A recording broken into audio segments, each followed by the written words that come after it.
পরচর্চায়, পর সমালোচনায়, পর কথায় দিন পার হয়ে গেছে, বয়স হয়ে গেছে, অর্ধেক বয়স হয়ে গেছে, শেষ বয়স হয়ে গেছে, কিংবা বাচ্চা বয়স, ইয়ং বয়স, একবার ভিডিওটা দেখবেন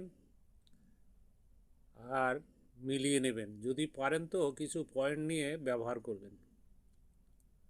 তো ওগুলো বন্ধ করে দিন। এমন একটা আমাদের এই পৃথিবীতে দেশ আছে, অর্ধেক রাতে সূর্য ওঠে। আপনার কর্মজীবনে অর্ধেক বয়স হয়ে গেছে, বয়স পার হয়ে গেছে, সূর্য ওঠান।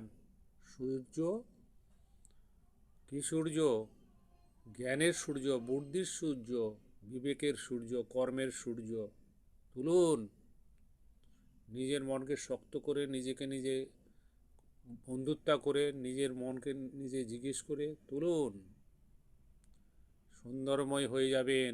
অভাব অনটন দূরে চলে যাবে, রোগ ব্যাধি দূরে চলে যাবে। খুব ভালো থাকবেন আত্মীয় স্বজনের কাছে, মানুষের কাছে, সবার কাছে। যে যারই খাই তারই পড়ি, সে কে? গোড়ার মা বাবা কে? এই প্রকৃতি।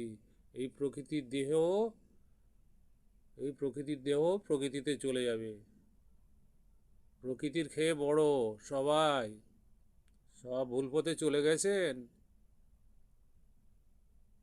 মরাগুলো নিয়ে নাচানাচি হচ্ছে। সব মিথ্যে মিথ্যে। কোথায় হরি, কোথায় রাম, কোথায় কৃষ্ণ, কোথায় আল্লাহ, কোথায় যিশু? এগুলো কিছু লোক আছে, অশান্তি হয়েছে, একটা পথে ঢুকিয়ে দিয়েছে মানুষকে। সেই পথে মানুষ চলছে, মিথ্যের পথে, অশান্তির পথে। সোজা পথ, সত্য পথ, সত্য কথা বলিব, সৎ পথে চলিব, এইটাই হচ্ছে সোজা পথ। আর এখন বর্তমানে উল্টো হয়েছে তো, সত্য কথা গোপনে রাখবেন, অভিনয় করে বলতে হবে মিথ্যে রূপে, মিথ্যে রূপে সত্য কথা।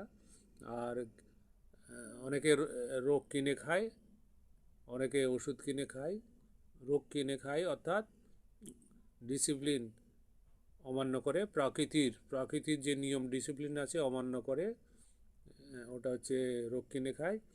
আর প্রাকৃতির কথা, যে ভাব, যে মেনে চলবে, সেটা ওষুধ কিনে খায়।